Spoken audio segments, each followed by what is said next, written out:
Hello, everyone. This is Constance from Mysterious Galaxy, and I am very excited because, quite frankly, I'm with an author who doesn't really need an introduction for me for our store, but I'm going to be giving him one anyway.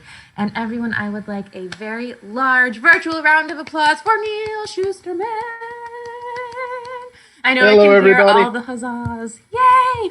And Neal has a new book called Game Changer. I absolutely love the cover is so eye-catching for this book.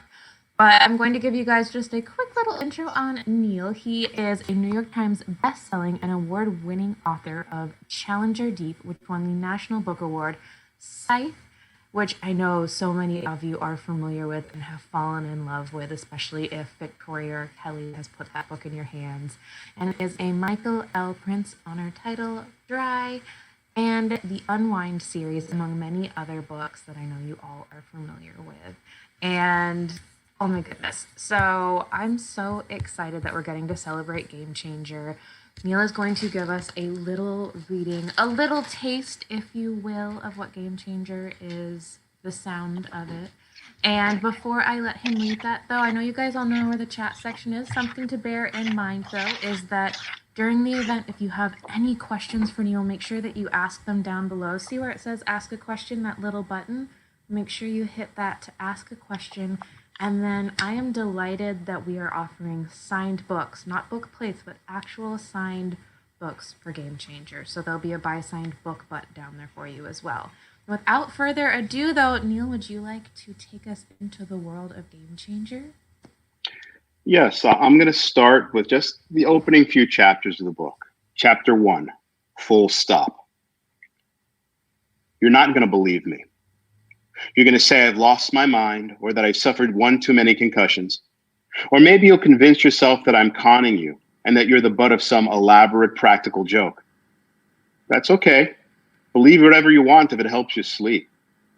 That's what we do, isn't it? Build ourselves a comfy web of reality like busy little spiders and cling to it so we can get through the worst of days. We've had plenty of troubled days, haven't we? All of us. The ground shifts and the world changes and we go tumbling. It can happen in the time it takes for a traveler to step off an international flight and sneeze, or the time it takes for a man with a crushed windpipe to stop breathing. I've seen all that, just like you. But I've known other things, the kind of world-bending events that can't be tracked by the news or scientists, changes that no one else on Earth will ever know. And that's just I just want to give everyone a moment to let the beauty of all of those words sink in.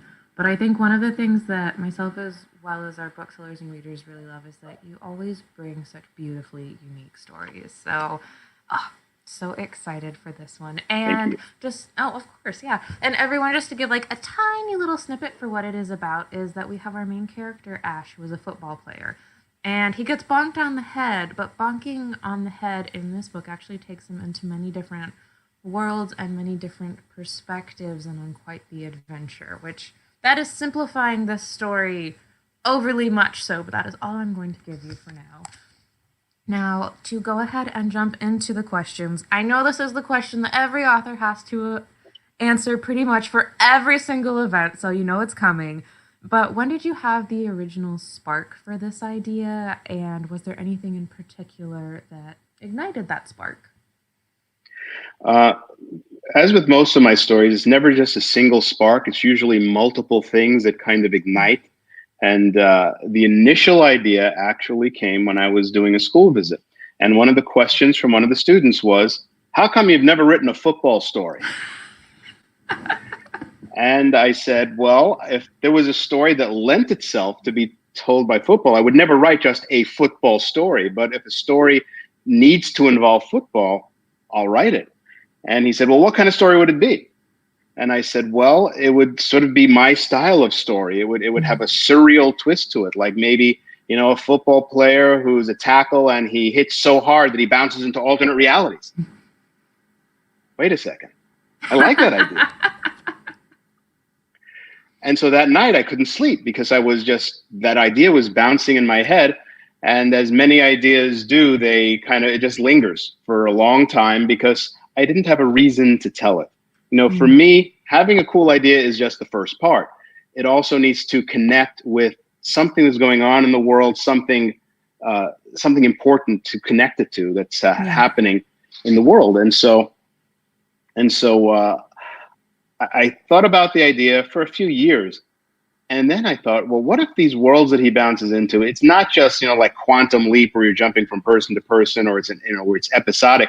What if each of the worlds he jumps into is a different social reality where this Mm. character has to learn a sense of responsibility and accountability and understand what it means to be privileged by seeing all of these different points of view. And I realized this was a really interesting way of opening up all those questions, those socially relevant questions, and taking a character through it. And so that's pretty much what excited me about the idea. It was a cool idea, and it connected with something worth telling. And I think that's so brilliant to have it.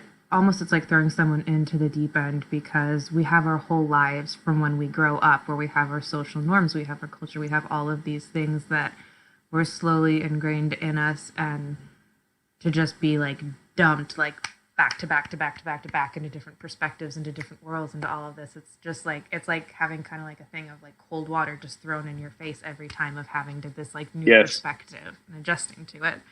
One of the questions we had from our bookseller Victoria is, she was wondering, was the story inspired at all by how a while ago there was discussion with concussions and sports and brain damage, and if that plays a part in any of this story, or if it had anything to do with it?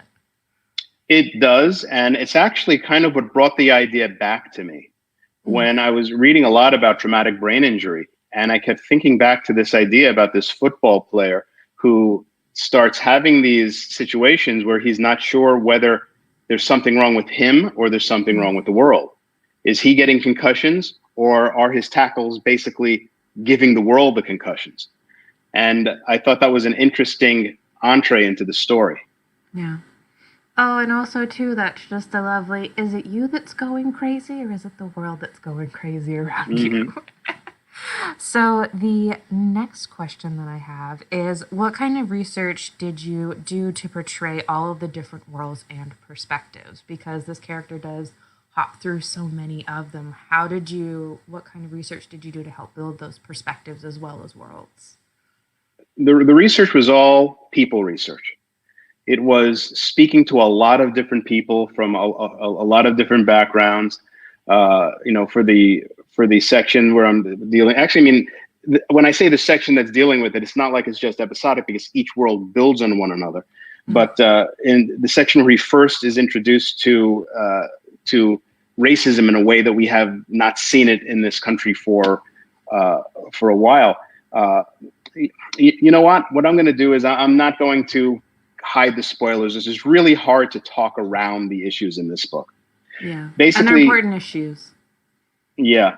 Uh, Basically, Ash finds himself in a world where Brown versus the Board of Education went the other way, and the U.S. is still segregated. And his best friend, who's black, no longer goes to his school, and basically the world has changed. But what he comes to realize in the course of dealing with the horror of that is that our world isn't all that much different from that world, that we have Mm. not come as far as we think, or as far as he thought before getting into this. I Yeah. spoke to a lot of people, writers who write about being black in America. Uh, Nick Stone is one of the authors Yeah. who read an early draft and gave me comments for the LGBT aspect of the story. I had Alex London read it, and he gave me some amazing comments, and a lot of thought went into it. And I spoke with women who've been in abusive relationships. I mean, really speaking with people and showing them the pages and making sure that I was accurate and trying to be as authentic as possible. I think that will definitely come through when everyone is reading the story, because you can tell it feels like real people, and you can tell that. which is always something that's very special in a book. So, my next question is, which one of all of these perspectives was the hardest one for you to portray?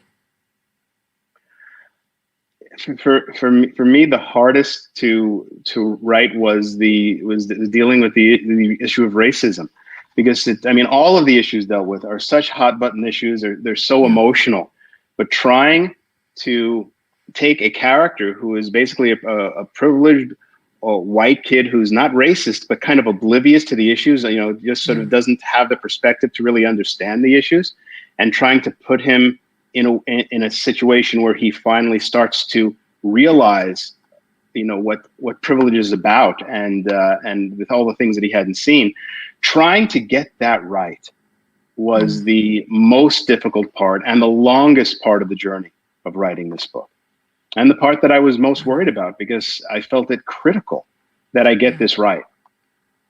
And I think it's hard because you cannot have malintent, but you can still be ignorant to things that you're unaware of, and you have to be able to want to open your eyes and to actually see how the world you think that may be very fair is not as fair as you may have thought it was, which is a very hard thing. It can be a very easy thing you think in principle, but it takes a lot of self-analyzation that is quite challenging, especially for someone of his age. So it's very impressive that he's dealing with all of these issues at his age. But well, he's, as you said, it's like getting that cold water thrown in his face. He is immersed into these issues and has to grapple with them and has to come to revelations within himself about what he's learning in the process of how he's learning all of these things. Yeah. But it's so timely, and I think it's so perfect, especially for children right now, to have like books like this that like actually like grapple and like deal with them head on. So I'm so glad that this book is out there for people to be able to read. This is a little bit more. Yeah. Oh no, go ahead. I was going to say, my hope is that this is going to be read by kids who are kind of like Ash, who have lived a little bit of a sheltered life and who don't get some of these issues. And it's not that they're bad kids, but they just don't. They're not exposed to all of these different things, and sort of exposing them to it through Ash. Having them experience what it's like to live in these worlds, what it's like to suddenly find that you're gay, and have that all of those feelings that you were never really homophobic, but you never experienced what that was like, and now you see it from the other side, and all of the things that that the character learns about himself and about the world around him will hopefully translate for everyone who reads the book. I think so too, and I think one of the things that I love as well is, I know that we're a genre bookstore, but I love when these kinds of narratives are in fiction that has those elements of sci-fi and those elements of fantasy, because it's not that it tricks the reader, but they're reading it for this fun story, but they're also getting such important messages and such important context out of it as well for what's going on in the world around them. And I know too, with our store as well as like many other readers, what's great about these books is it's not even just the youth, but we have everyone. I saw in the comments earlier, we have everyone from 13 to like 80 that read these books. So I think everyone can benefit. Like I know myself benefits from reading it and from getting the different perspectives that you provide in it. So I love hearing that. I want the books to be read not just by teens, but by the teenager in all of us, adults all the way through, 90. My aunt was my biggest reader. She passed away last year. She passed away. She was 92, and she read every single one of my books and would always send me a handwritten letter, this long letter with everything that she liked about it and discussing the concepts of the books.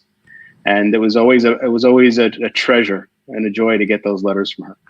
She was your best editor, then, I'm guessing.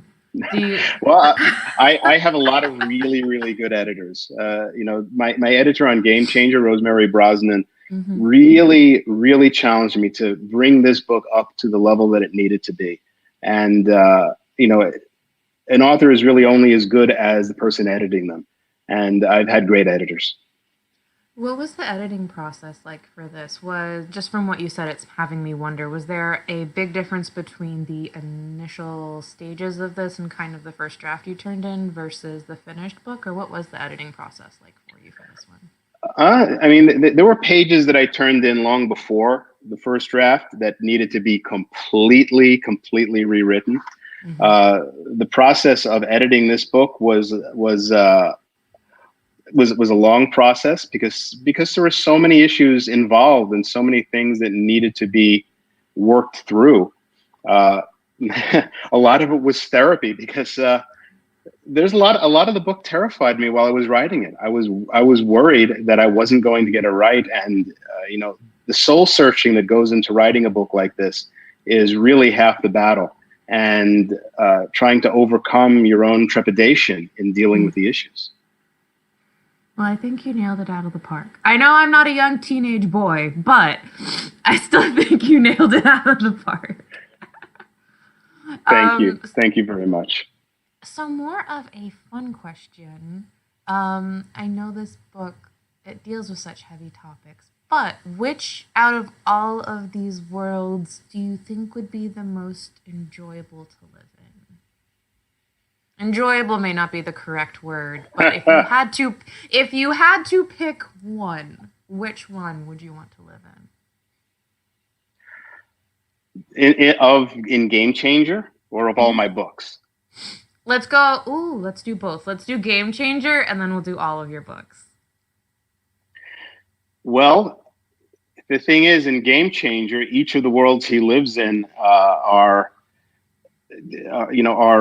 I mean, he's moving further and further away from our world, and some of the world is the same, but he's the one who's changed.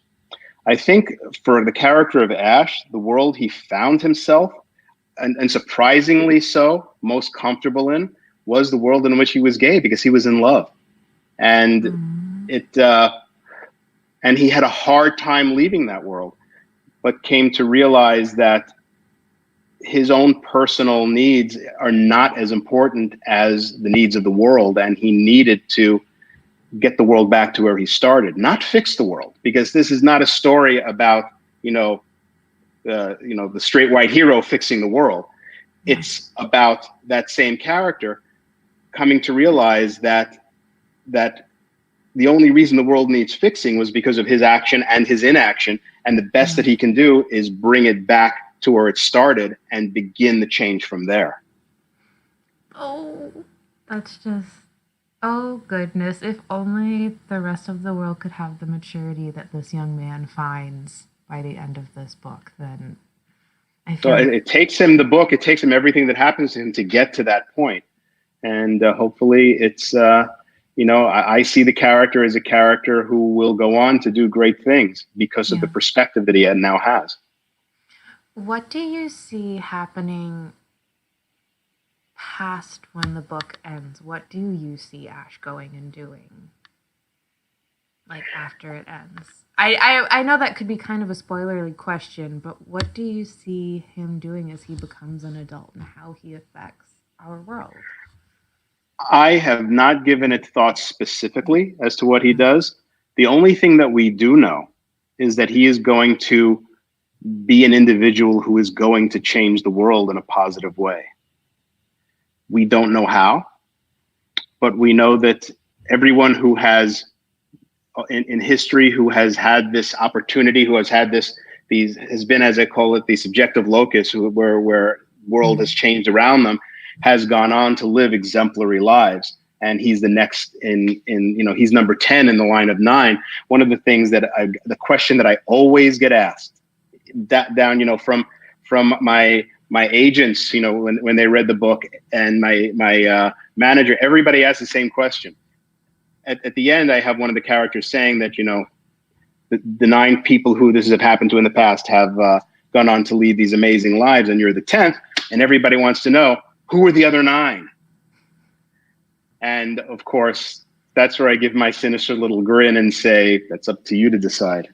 What 9 people in history have changed the world the most? And those are the 9. Oh, that's brilliant. That's a good response, too. And I also want to challenge everyone then. and this is going to be my challenge for myself and all of the readers at the store, what would we want Ash to change, and what can we do to actually help make that change? I think that would be something good. We can all, what are the 9 is a lot, but what are the things that we think he could work on? And maybe we can each do a little bit of part, and Ash can be in a little bit of each of us, because I think that is kind of one of the best lessons of the story. So that is my personal challenge to everyone who reads Game Changer. And this is my next question for you, is were there any others? We were talking about the ending. So were there any alternative endings to this story, or did you always know how it was going to end? Yes, there were alternative endings, and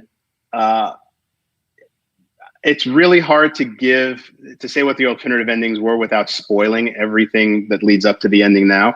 But there were other, it's a story about alternate universes, and so there was an infinite number of places I could leave the book, and what characters can make it through and what characters don't. It was all changing in the course of writing the story. Nice. I feel like normally that books have a mind of their own, and normally endings do have a tendency to change and evolve and find themselves with the author. This is another question that I like. We have talked about the different worlds, different perspectives a lot, obviously. But which world and which perspective do you think impacted Ash the most? I know that collectively they all come together and they all have an impactful change because they compound on top of one another as he gets further and further away. But do you feel like there was one perspective, or that there was one world in particular that really stood out in having a larger impact on him? It's hard to pick one. It's hard because it's hard to say that one issue is more important than another. All the issues that the stories deal with, they can't be compared. It's like apples and oranges, and so I wouldn't want to put any one of them above another. No, I completely and totally makes sense.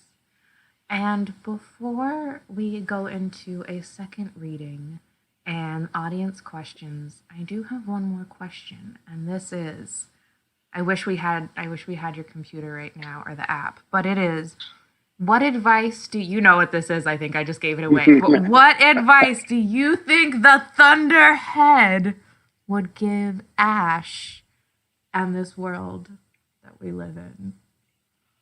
What would the Thunderhead say to Ash? The Thunderhead would say that you have gained almost but not quite as much wisdom as I have. That's what the Thunderhead would say. And that gives you the ability to make great changes in this world. And I will be watching. So with that's great what the Thunderhead power, would say. With great knowledge and power comes great responsibility. And also, I'll be watching you. No pressure whatsoever. Just make sure you do a good job and you're that number 10 on the list of people changing everything. Well, we are going to go ahead and move into another reading that Neal has for us. It's a little bit further in the book. And then we are going to move on to audience questions. So make sure you're racking your brains for juicy questions for him. And I will go ahead and pass it off to Neal for another reading. Okay, so this requires a major spoiler, but it's worth it, I hope. One point when Ash's hits on the field is what knocks him into the next world. He never quite knows what the next world is going to be. And one tackle lands him on the sidelines instead of in the field. And he realizes that he's not a football player anymore. He's a cheerleader. He is now a girl. And Ash, who's now Ashley, is dating the quarterback who is abusive. And everybody kind of knows it, but doesn't say anything because he's the big quarterback. But now Ash is the girl in that relationship and now sees from the inside out what it's like to be trapped in an abusive relationship. And this is Ash's musings on all of that. When I was a guy, I thought Leighton was an open and shut case. Football jock who abuses his girlfriend. I mean, so obvious he could be an action figure villain. But Leighton wasn't the kind of monster I thought he was. He was a different kind. He never punched me, never smacked me across the face, which meant he probably never did that to Katie either. But that didn't mean he was all that much better. You know who Leighton was? He was that little boy who held his Christmas kitten extra tight to show he loved it. And when it squirmed, he held it tighter to keep it from running into the street. And when it scratched, he grabbed its paws. And when it tried to bite, he squeezed his jaw. And when it hissed, he clamped its neck. And when it died in his hands, it wasn't his fault, because he was only trying to teach it right from wrong, but it just couldn't learn. Why couldn't it learn, Daddy? Why? Damn shame, but that's okay, son. We'll get you another kitty. Even if they begin with good intentions, in their heart of hearts, abusers believe love is about control. They believe it's about possession. And why shouldn't they? It's the ugly underbelly of every love song ever written. Don't believe me? How many love songs have the words, "You're mine," in the core of the lyrics? Or, "I'll never let you go," or "You belong to me"? For guys like Leighton, it's much too easy to take that literally. As I sat on the couch with him that morning, there were so many memories of us that came to me. You want to hear that our relationship was a perpetual nightmare, don't you? It would be so much easier if I could tell you that. But my memories were a confusing mix. Some were actually warm, fuzzy things, the kinds of memories that make you smile. But those good memories were riddled by the bullets of the bad ones. Harsh, secret things that are hard to share even with your closest friends. We want to portray abusers as having no redeeming qualities. We want to believe a guy who can treat a woman like that is evil through and through. In movies and TV, you always knew the abuser because he's bad with a capital B. It's all clear cut and simple, and we shake our heads at the poor women who are naive enough to fall for them. Can't they see that capital B? What's wrong with them? It makes the rest of us feel good to know we're so much smarter. But that's not real life. Because most abusers aren't assholes and wife beaters who smack their bitch around because she deserves it. They're guys wearing a t-shirt of your favorite band. They're funny and charming and genuine and respectful right until the moment they're not. But by the time those nastier colors bleed through, you're already snared. Because by then, they know you. They know exactly where your buttons are. Not just your buttons, but your wounds too. All those soft, vulnerable places filled with self-doubt. They find those places, insert themselves deep, and have their way. If there's one truth I know from being a woman caught in Leighton's kitten-crushing embrace, it's that most abusers don't leave a wide debris field that's easy to spot, and therefore easy to avoid. They're not nukes, they're radiation zones. They're not tornadoes, they're balmy summer skies where the morning sun makes you forget the thunderstorm that's coming in the afternoon. Thank you. Whew. That is, I think that's the best description of an abusive relationship I've ever heard. Thank you. It was very, very important to me to get that right. And I hope that it helps people out there, help maybe people who look at that and realize that they're in that relationship, or maybe use it to avoid getting into that kind of relationship. Yeah, sorry. That caught me off guard. That hits home a little bit. So I think it's hard because people sometimes don't understand emotional abuse as well. And also too, It's like you said, people always wonder, how can you get stuck in a relationship like that, and the psychology and how you get trapped in it. And there's just so many facets and aspects to it. And that was just a beyond beautiful way of putting that I think will resonate and help a lot of people. So thank you. Thank you for writing that. You're welcome. Okay, I'm gonna move into the audience questions now.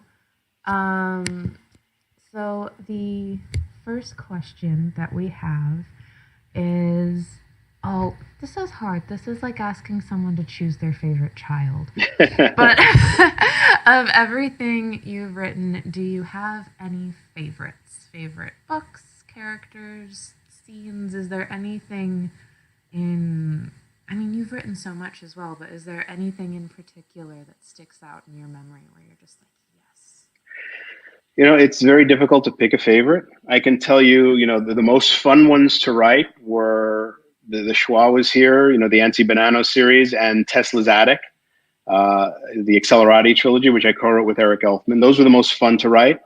The ones that I think are the most socially relevant, and therefore my favorite for that reason, would be the Unwind series and Game Changer. The Scythe series are the ones that I feel I did the best world building, and I'm really proud of the worlds that I created for that. And the one that's closest to my heart personally is Challenger Deep, because that one, was inspired by real family events, and it's a story that is my personal favorite for that reason. So essentially, everyone, you need to read all of the books because for various reasons, they're all phenomenally good. That is what I'm going to take from that statement. And they all have very good different things about them, which, I mean, is true. I know we have so many people who have read many of your books and love them, so I don't even need to tell them that. But, this is an interesting one. What is your favorite underappreciated book? Your favorite unsung hero of the book world, let's say. My favorite underappreciated book, I would say, is Bruiser. Ooh.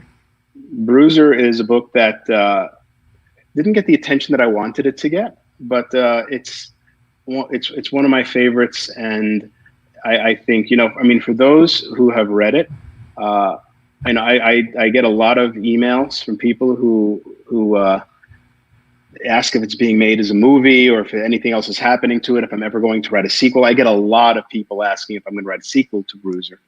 But if there's one book that I felt was underappreciated, that would be the one. And could you give, for those who aren't familiar with Bruiser, just like a tiny little snippet of what it's about? Bruiser is about a teen who has this ability to heal, but it's different from something so like, say, the Green Mile or any typical healing story, in that it's not like he lays hands on you and suddenly you're healed. If he cares about you, he automatically takes away your pain. Doesn't intend to, doesn't necessarily want to, but he absorbs the pain of others. And so he has to live a very emotionally closed off life, because he can't care about too many people, because otherwise he would be riddled with everybody's wounds, not just physical, but emotional as well. And that was actually what made me interested in writing the book, was that it was, he just doesn't heal your broken arm. He takes on your broken heart. And that whole idea, and how you can become addicted to someone who takes away your pain like that, becomes an important part of the story as well. And it's a great comparison too to how I think, especially during quarantine, we realize that your happiness very much does have to come from yourself, and your pain-free and happiness can't come from another human being, even though it's very easy to try and use them as a balm to cover up things that you may be avoiding yourself. So I love that that's how it expresses it. What piece of advice would you give to aspiring writers? I'm sure you probably get asked that one a lot, but it's always a good one because we've got a lot of writers in the audience. For aspiring writers, I have five bits of advice. One, if you want to be a writer, you have to write. That might seem obvious, but there's a lot of people who love the idea of writing, but when it comes down to it, when it gets hard, they can't finish it. And they talk about writer's block. I see writers, people talk about writer's block as if it's an actual thing. Sometimes writing is easy and the ideas are flowing and you're just having a good time, and then it stops. It always stops. Yeah. That's not writer's block. That's writing. Sometimes writing is really, really hard, and you have to be willing to work through the hard part of writing just as much as the fun part of writing. But if you call it writer's block, that kind of gives you an excuse to back away and say, oh, I have writer's block. I can't do this. No, you don't have writer's block. You've just hit that part of writing that isn't easy. You got to work your way through it and keep on going. 2, rewriting. Revision is the single most important part of the writing process. I would never want any of my first drafts published. 3, if you want to be a writer, you have to be a reader. And read out of your comfort zone. Don't just read the types of things you like to read. Don't stick to a single genre. Read things that you might not normally like to read, because that's what's going to make you a well-rounded reader, and that's what's going to help make you a well-rounded writer. And 4, persevere. You probably will not sell your first book. That's not a bad thing. I didn't sell my first book or my second. It was my third that sold, but I couldn't write that third unless I wrote those first 2. With everything you write, you get better. And 5, take every opportunity that comes your way, because you never know what opportunity is going to lead on to great things, especially in any creative field.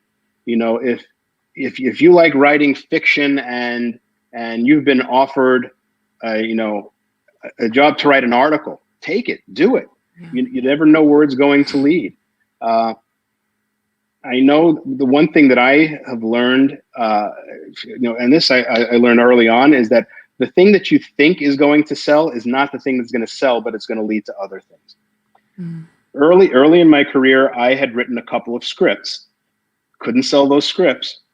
But then I was brought in by a producer who read them and said, we don't want to make your movie, but here's this other script that we have that needs a rewrite. We like your writing style. Why don't you do this rewrite for us? It was a genre. It was a type of, comedy that I was not used to writing. And I took the job because it was my first job in the entertainment industry. And then that led on to other projects. Then that same company bought one of my ideas and I developed an idea for them. So the opportunities, they come from lots of different places, and never turn down that opportunity if it comes your way, because it's not exactly the thing that you want. So those are the 5 things: write, rewrite, read, persevere, and take all the opportunities that come your way.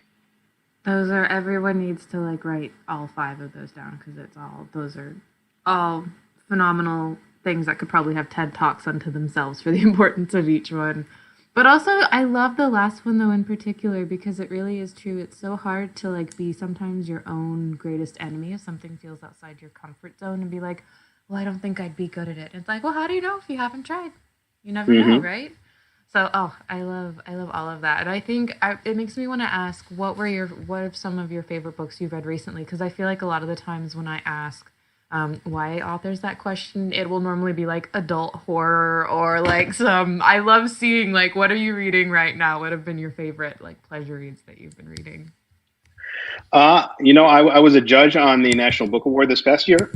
And so I had to read basically almost every mid-grade and young adult book that came out last year.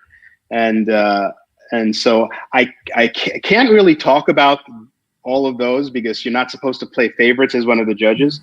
But there were a lot of really good books that came out last year, and our final lists were just, it was a really great list. So if you want to see the books that I liked last year the most, those will be the ones that are on the long list and the short list of National Book Award. But the book that I read most recently, which I absolutely loved, was actually for a book club that is made up of my fellow judges of the National Book Award, because we love discussing books so much that we decided to form our own little book club. And the book that we read, the last book that we read for it, is called "This Is How You Lose the Time War." Yes. Which was fantastic and mind-bending, and wow.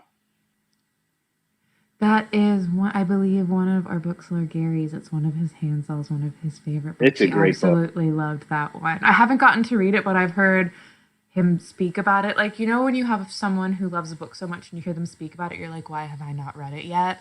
When I hear that book, it automatically falls into that category for me. But, okay, now I need to read it even more, because another person saying it's amazing. The next question we have is, do you have any plans for more Antsy books? Ah, And and will Ship Out of Luck ever be an audiobook? It's awesome hearing you read your own work exactly the way you intended for it to be read. I'll answer the second question first. When it comes to audiobooks, uh, there's a bunch of new audiobooks that are coming out through Tantor, and they have Mm-hmm. picked up some of my older titles. So it's really nice that they've done that. They picked up both Shadow Club books. They did audios for the Star Shard trilogy, and I would love to do Ship Out of Luck for them. So that's a great idea, and it may happen. Are there any more Ansi Bonanno books? Not at this time. I did have an idea for one, uh, but there's just not enough time in the day to be able to do all the things I want to do. I would love to write. I wanted to write a sequel to Downsiders, which is one of my earlier books, but instead I wrote Unwind. So I know that if I'm going to write a sequel or if I'm going to add a book to a series, it means that there's something new that I'm not going to get to write, and so I have to make that choice. Yeah. Oh, that's such a hard choice to make. I do not envy having to be your brain and which one you cut out on that one. And you do have a phenomenal reading voice too, so I definitely second. And I'm going to everyone, you are the internet, use your power. If you want an audiobook, let the world and publishers know, because that is the world that we now live in. This is another writing question, but it is you gave us phenomenal advice, but along your writing journey, what's the best writing advice someone has ever given you? Best writing advice that's ever been given me was given to me by a professor in college. He said, "Stop that." At the time, all the short stories, it was a short story writing class, all the stories that I was turning in were all sci-fi, Twilight Zone, kind of all that kind of stuff. And he asked me, do I want to be a professional writer? Do I want to do this as a career, or am I just doing it for fun? And I said, no, this is what I want to do for my career. And he said, then stop writing those stories. And I said, why? And he said, because you already can. This Ah, is you. This is what you've been doing, and they're good stories, but you're not stretching yourself. This is where that whole idea of outside of your comfort zone came from for me. He asked me, what kind of story would be the story that you would like to write the least? And I would say, probably a romance. Then he said, okay, your next assignment is to write a romance. And you can't cheat by writing a science fiction romance. You have to, write a real romance. And then he had me write a Western and then a mystery. He had me doing all of these different things. And I started to learn more as a writer by doing things that were outside of my comfort zone. It was years until I came back to writing science fiction. And when I did, I realized I was a much better writer because the stories weren't about the science fiction. They were about people. yeah. And I learned to write much, much better by writing stories about people and by writing outside of my comfort zone. I think good characters, good people are at the heart of every story. So, I just like what was the romance about? You can't like throw that nugget out there and not have me follow up and want to ask that. Oh gosh, I don't even remember. I Considering I now thought want about like it. a Neal Shusterman Western romance, like 1800s novel. Oh my gosh, that would be amazing. The next question that we have is asking about the collaborative process, since you have done some collaborative work as well. And they say, are you sitting with your co author writing side by side or alternating chapters, just discussing ideas? Kind of what does that process look like? And is it different with every person you collaborate with? It's a good question. It is different with every person that I collaborate with. When I was working, and I'm still working with Eric Elfman, uh, we write together on a Google Doc. And Mm. so basically, we are both usually in the document at the same time. I'll write and he'll correct, or he'll write and I'll correct, and then we'll FaceTime at the same time and talk about it. And what's funny is when we were in the same room, we ended up doing the same thing. we would have the computers set up against, it looked like a game of Battleship, facing each other at these computers, but still in the document across the table. When I was working with my son, Jared, we started by really discussing the story and working out all the details.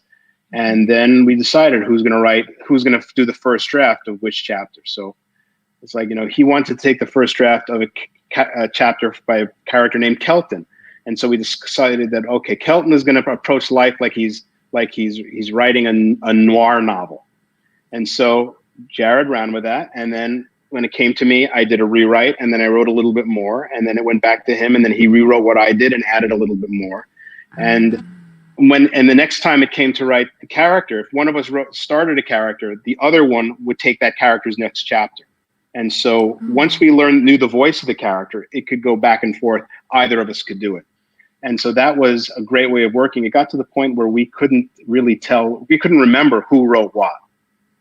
That's beautiful. I love that because it just sounds like no ego at all in the artistic process, just like a very beautiful artistic creation of like two minds coming together. That sounds absolutely phenomenal. Oh, and like it's interesting now because I almost want to like go back and be like, okay, this chapter, you or your son, which one wrote this one? You can't tell. We can't tell. You'd be like, it was both of our minds. And then the next question is, are any of your books going to be movies? Or what would you want to be made into a movie first? And I believe there's already some news about this for what we have been discussing, but I will let you go ahead. Well, there's a whole lot of things going on. Unwind is in development, and the writers who are involved with it are Mark Fergus and Hawk Ostby, who are the creators of The Expanse. They are brilliant, and I'm so glad that they are involved with Unwind, and I can't wait to see what they do with it. They're working on the pilot now. The Star Shard trilogy is in development with Gaumont Entertainment and Toei Animation as an animated series. And so that's in the early processes, but that's moving forward. Bruiser has been optioned, and just wait. That's at the very beginning stages, and we'll see where that goes. Challenger Deep is in development with Disney Plus.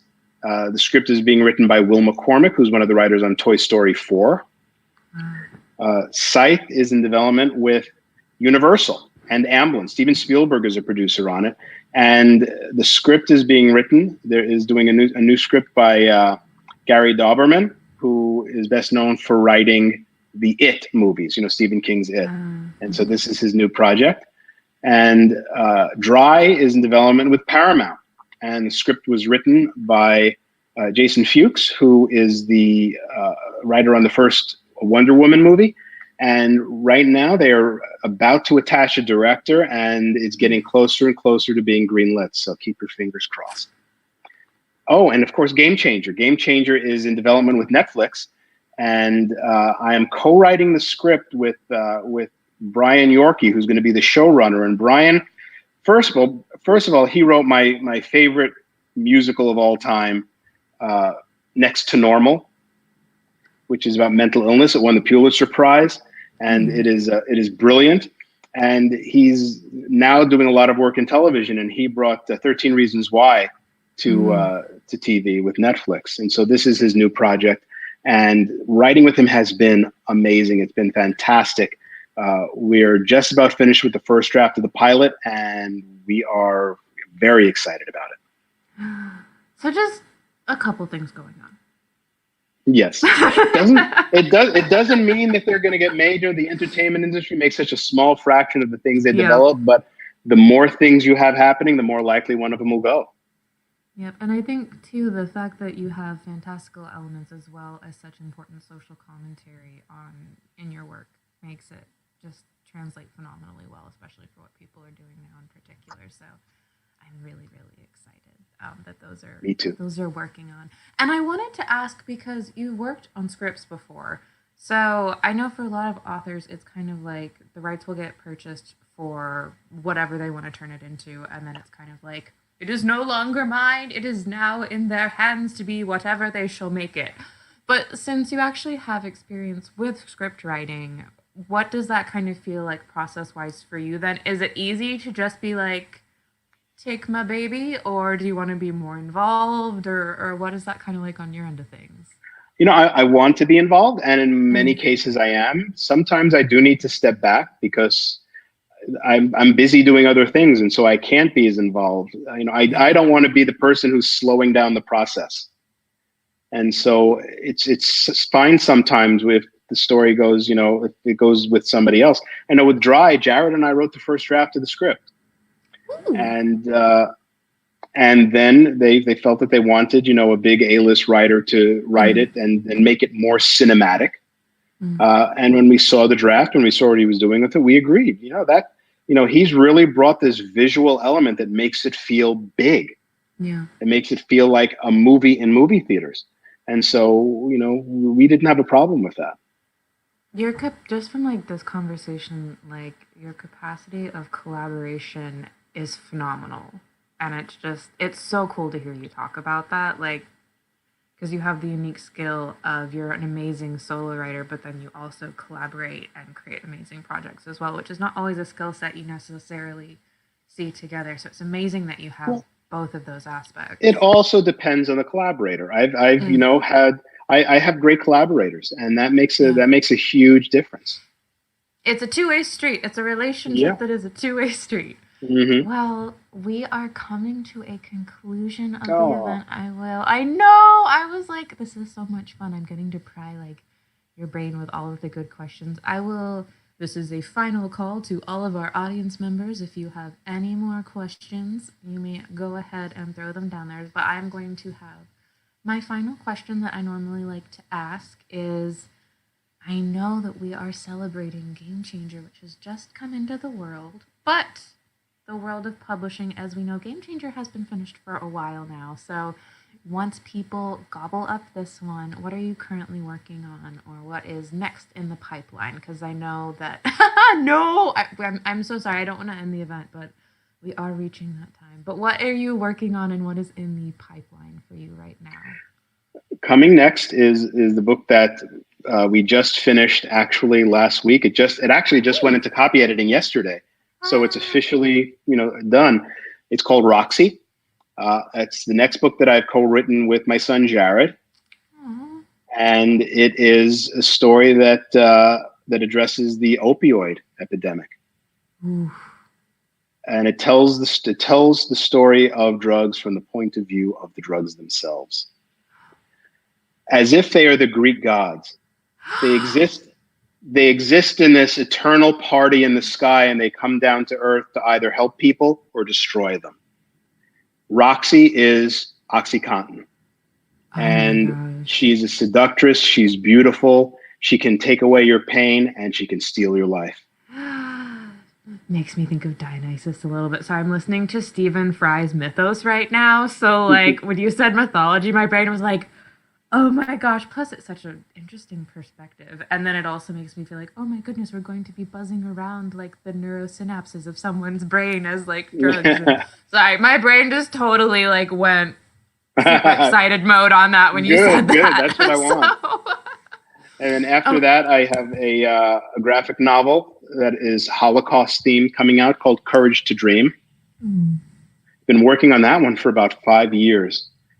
And then after that, another book with Eric Elfman called I Am the Walrus, which is in the same vein of Tesla's Attic, in that it's a mid-grade, funny sci-fi story. nice. And so those are all coming out over the next year and a half. I didn't have any books coming out in 2020, but I have two coming out in 2020 in 2021, and two or three coming out in 2022. Hit the ground running for this year next. Oh my Hmm. goodness.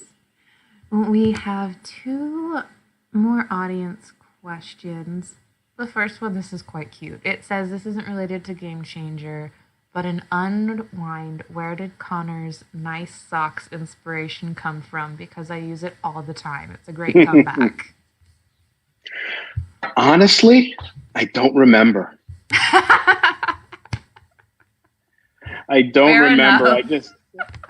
I just thought, I wanted him to say something snarky, and it was the type of thing. I think I must have known somebody when I was a kid who did that, and then they laugh at you when you look down. But I can't remember the specific memory, but I have a feeling it was someone who I knew growing up. Well, it now lives on in all of the readers who now get to use that as a comeback. And then the last question, as you were talking about earlier, the first book is quite frequently not the one that gets published. And they were wondering if you could share what your first two unpublished books were about. And I'm wondering if we will ever see them or if they will ever get remade and brought in. Oh, no, that's normally what the response is. The first one was this sword and sorcery story that was basically a ripoff of Lord of the Rings, but bad.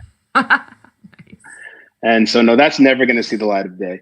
The second one was actually an early version of The Eyes of Kid Midas. I don't consider it the same book because when I came back to that story 10 years later and I reread the book as it was, I realized there's nothing I can use but the story. And so I basically put aside the book and wrote an entire new book based on the same concept. Which ties back in. I know I'm being silly, but that ties back into the rewriting advice that you gave. I know I keep going back to that, but you can just tell they're so important. But unfortunately, ladies and gentlemen, and Neal, we are at the end of tonight's event, which I don't want to let you go, but we've got to because there's many more groundbreaking tales that you need to write and that we need to be able to gobble up. But I want to thank you so incredibly much for joining us this evening. Thank you for talking to us about Game Changer and sharing it, and just for writing books that are beyond enjoyable, but also speak to very important things in our world and make us actually look at the world around us. So thank you. Just thank you very, very much. You're very welcome, and thank you for having me. It has been an absolute pleasure. Oh, yay! Thank you so much to everyone for joining us and all of your great questions. And we will see you at the next event. Goodbye, Neal. Goodbye, yes, everyone. Hopefully it will be in person. In person. Cross your fingers for in person. Bye, guys.